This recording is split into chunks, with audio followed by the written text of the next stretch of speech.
Hey, it's Faith Talk Live. I'm Rick Probst. And I'm Dan Ratcliffe. What a pleasure to talk to this girl, Charis Brown. She is a life coach, author, speaker. She does it all. She also writes some really cool stuff with Prism Ministries. She is the founder of prismministries.org. Charis, how are you? I'm good. How are you? We are doing great. So good to catch up with you. You also work for a legend, and I got to say this because at our house we really do think he is a legend, and he is such a people person. Clark Howard. We've listened to him over the years many, many times. Not only does he know what he's talking about, he's a very kind man Oh my gosh. and treats people with respect. Many times we've heard people on the other end of the phone, and we would have given him what for. I mean, we would have just given him a piece of our mind, but and maybe he would like to, but he's just so kind and gracious. But anyway, enough about him. Let's talk about you. How are you? I'm doing good. In fact, so the flowers behind me, we just lost our cat the other day, which is sad. But his daughter, so he texted me as soon as they found out and said, "I'm so sorry about your cat." And his daughter drove all the way here from where she lives, close to Atlanta. We live in Sugar Hill, and she delivered flowers. I mean, they're just so nice. So anyway, yes, we're doing good. That's awesome. Well, Charis, I've known Charis and her husband Justin for a number of years, but I didn't know some of the stuff we're going to talk about today. And it's not that she was hiding it, but I just read it this morning and was just I don't think I was shocked, but I thought, wow, this is pretty amazing and pretty candid with some of the struggles that you've had over the years and how you've learned to overcome those things. And, I think it's something we really need to talk about, and it's mental health in the church. Years ago, I was a lead pastor of a church back in the 90s and we led it strong.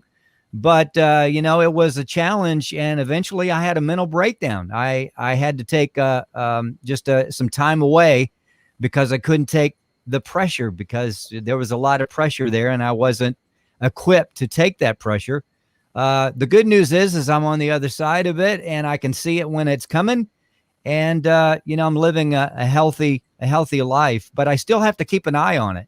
Mm-hmm. So mental health, do you want to talk a little bit about your experience from the beginning, like when you were 17, and then we can go into the what you have 10 steps to help people in the church with their mental health. Yes, absolutely. And that's amazing. I didn't know that story about you, Rick. And I'm so glad that you can talk about it, because I know that there's been more conversations happening to reduce the stigma of mental health in the church. And it's so important that we do, because Jesus meets us in our hour of need. And so I just truly believe that. And I'll start from, I guess, the beginning of my faith walk. I asked Jesus into my heart when I was 5. My dad led me in that prayer, but my faith didn't become really real to me until I was about to turn 17. And I had a really rough home life. My parents fought a lot. There was a lot of strife in our home. It just wasn't an atmosphere filled with peace, love, and joy as you might expect a Christian home to be filled with. And there was a number of reasons for that. But that the result was that I grew up feeling very depressed. And I actually started cutting in my high school years. I don't know if you know what that is, but it's basically where you feel so depressed, and you just kind of take that mental pain and it comes out in that form.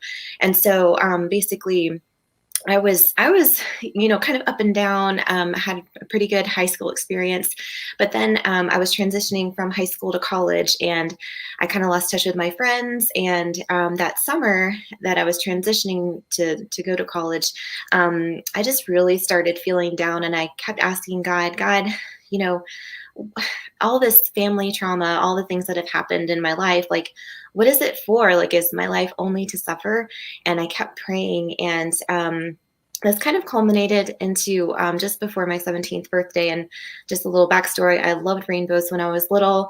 I'm an 80s kid, so I grew up watching Rainbow Bright, and rainbows were my favorite thing. So I was just so surprised with what had happened next, because my mom wanted to take me out for my birthday. And I felt really just sad and pitiful. And, I didn't have any friends to hang out with because it was summer and, everyone was doing their own thing. And so I just felt so awful about my life. And my mom was like, I want to take you out for your birthday. I was like, okay, mom, I'm a teenager. I'm like, oh, so, so anyway, we are driving to a restaurant. It's I think it was, Asian food. It was Chinese food. And, we're driving up and I'm just feeling so horrible. And like, I'm just like, how am I going to end my life? Like, this is just, I'm emotionally miserable. And I was literally thinking about how I was going to do that. And then I thought about my mom and how sad she would be because at this point my parents were divorced and she was by herself. And so, then I'm pondering all this. And as we're driving up, we see this beautiful rainbow right above the restaurant. And it was as if God spoke to my heart and said, Charis, this is a gift to you on your birthday. I love you and I do have a plan for your life. And that was the first time I heard God speak to my heart in a very tangible way that only I could hear. Story might sound crazy to some people, but just that moment at that exact time when I was feeling that way, and for him to speak to me in a rainbow is my favorite thing ever. It was just so precious. And then that got me on a journey to really seek God for myself, and went through a lot of different things to kind of get out of that mental darkness. But God did such an amazing work in my heart. So I'm so grateful. Wow, what a story. And just that he used one of your favorite things, a rainbow, just because he knew you, and that's God, and that's just how he works. He's so awesome, just to really speak to your heart. I love that story. That's awesome. Wow. Now, at what point in your life did you feel secure enough to share that? Is that something that you held on for a long time because you wasn't sure really how people would take that? That you were, that you had struggled in that area, and especially parents, right? I mean, that's not something you really want to hear about your kids. It would be, shocking. It'd be very emotional. Right. Well, I worked with my dad for a number of years, about 8 years, and I would share my testimony about that. He's fine with me sharing it. He knows that our home life was rough. So anyway, but I mean, it is a real issue. And if anyone's hearing this right now and they're struggling, or they have kids that they know are struggling, God has a plan and a purpose for each of us. And the struggle that we're dealing with now, that's going to be the thing that you're going to minister to people with later. So God wants to bring us out of that pit. I mean, it's now number 2 killer of young adults is suicide. And so that's an issue that's really dear to my heart, obviously. But, God, if you're hearing this right now, it is a sign. Like, God has a purpose and a plan for your life. And if you can hang on, hope is on the way. And we'll have some, kind of tips to help with mental health later. But, we may feel a certain way now, but our feelings change. It's not going to be that way forever. Well, especially in this time, there's so many people that are dealing with so much anxiety, not only because of the pandemic, but just so much going on. I mean, I've even felt it myself, and I'm not generally an anxious person. And so what a time for this to be revealed, and gosh, thanks for the work that you're doing to help folks. This is awesome. Yeah, we love that. And Charis is going to give us some tips here in a second. Charis Brown, you can go to Prism Ministries, not prison, but prismministries.org. Are you still you're doing the TGIF daily devotional still? Yes, it's completely free. It goes out every day through the website. You can just go online to Prism, like the colors, prismministries.org, and get that for free. You can support the ministry by using Patreon or PayPal. So that's just something that we've been doing free for a number of years, and it's just a daily encouragement. And I think we talked to you last time about the book that you had released, Alternative Money. I'm sorry, I can't read my own writing. Remind me your book.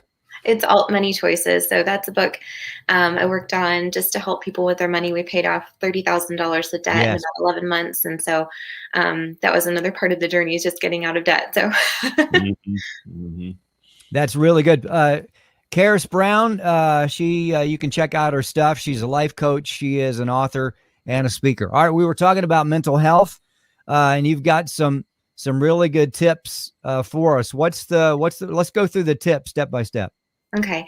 Well, these will be on prisonministries.org, but a lot of it just has to do with habits. Like my husband, he went through a season. He's still going through a season of anxiety, but we're seeing him come out of it. And it's just been, a struggle of just, mind over matter. But there are some things we've just noticed that if you can put just some basic habits into your life, that just helps so much. And a lot of his actually had to do with health and thyroid and balancing that all out. So, I mean, just even health stuff can make you feel like you're going a little, but anyway, so, I mean, I would say the first thing is, and this goes along with the devotional, is spend time with God and get in the Word. It's one of the best things you can do in the morning. Just once you get out of bed, just meditate. Just feel the presence of God in your life. Pray, worship. Those things are just so essential, just to be able to connect with God as our number one source and put him first in our lives. Another one is connecting with others. We actually have an online women's Bible study that we've been doing since the pandemic started. It's been awesome. We pray together, we share our trials, and we share what's going on in our lives. It's just been, awesome, even though we're not in person. We're online, but we're still connected, and that's been a great help as well. Serving others any way that you can, just getting the focus off of ourselves sometimes really helps. There's always somebody that's got it worse than we do. So how can we help those around us, our community, or help someone with their groceries or whatever? Keeping a positive attitude. It's like we don't often, I think about this mental stuff, but it's really important, just the habits. And, it actually creates ruts in our brains when we think a certain way. So you think about that verse in Philippians, fix your eyes on what is true, what is honorable and right and pure, lovely and admirable. Think about things that are excellent and worthy of praise. And so that's where God wants our headspace to be, and then I have like 4 more, but I don't know if you want me to stop there because that was a lot. No, let's do that.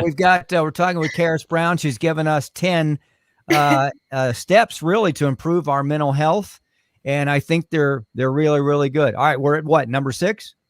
Okay, so this is number 7. Number 7. Yep.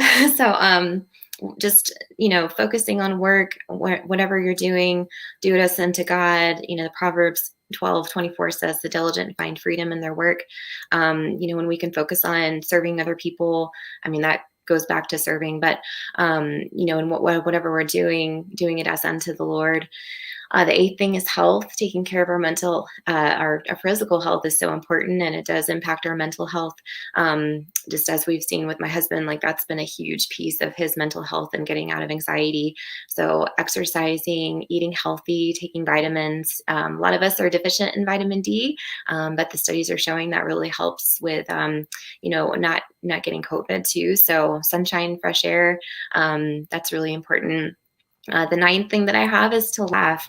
That's just such a good medicine. It says it in the Word. And we like watching, what is it? Dry Bar comedy. Comedy. So we like to pull up that channel on YouTube and just kind of scroll through. And it's just such a help to laugh, even if you're dealing with some major situations. And then 10th is to move forward. What does God have for you? Like what really lights you up?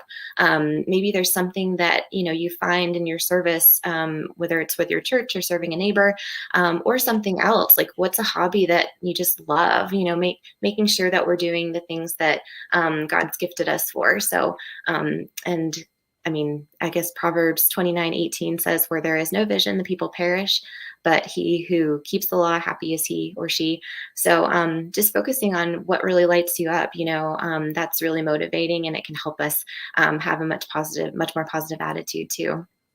Charis Brown giving us 10 steps. You can get all those steps at prismministries.org. I'm going to go back and print those out. Obviously not write them out because I can't read my own writing at times, but I'm going to print them out because I think that not only are they good for me as a reminder, but also to share with other folks. And I love that. Something I picked up years ago, and just by accident, I guess, I was in the Mully Grubs and going down the death spiral in a sense. And then I started I don't know, I just got the idea, hey, wait a minute, why don't I just text some folks that I know that are going through some stuff and start praying for them, you know? Yeah. And so that's what I did. And that's probably 10 years ago I started doing that. And for me, that's just a real helper for me. I get my eyes off of what's going on in here, and I focus on somebody else. And that's one of the points that you gave. And also laughing. If I'm not laughing enough, it's not me. I've got to laugh. That's just a part of my personality. And the dry bar comedy, there's a guy named Michael Beener. I just watched him last night. He's hysterical. You got to watch that. Yeah, I'm going to check him out. Yeah. Beener, very, very good. Charis Brown, and she's a life coach, author, speaker, prismministries.org. Check out her books, check out her stuff. Charis, what do you have coming up? I know that you work for Clark there, clarksdeals.com. That's a great place to go to. You're a financial genius. And I mean, you really are. Those were practical steps too. And we talked about your book. What do you have going on for 2021? What's in the cards there for you? Well, right now, it's just been such a burden for a long time for me to help young adults in their faith. If you start early, that just sets the course for your life. And, we're just seeing, you see from Barna research, a lot of young adults are losing their faith. And so that's really important to me. So we're developing a ministry course, an online course for anyone that wants to take that. And so you can sign up for that. Actually, if you click the coaching link and just sign up, then you'll be notified for either the course or coaching. So we're working on that. These are just things that it'll be about 10 sessions, but they're things that really helped me as I was getting out of depression and coming into the faith and really understanding what it means to be a Christian and be filled with joy and be filled with the fruits of the Spirit. So that's coming down the pike. So you can sign up to be notified about that. And so that's mainly our deal. And we're also working on some t-shirts. I started a t-shirt company when I was younger, but we're going to make that a part of the ministry as well, just encouraging sayings. You can't have too much encouragement. So that's kind of been part of our focus. So awesome. Well, we appreciate you. We appreciate your passion, your heart. It's huge, and just blessings to you and Justin and your entire family there. Charis Brown, check out her stuff, prismministries.org. We've got to have you back on in a few months. We'll check on you and see what's going on with you. We'll be right back. We got to take a break. I'm Rick Probst. And I'm Dan Ratcliffe. This is Faith Talk Live.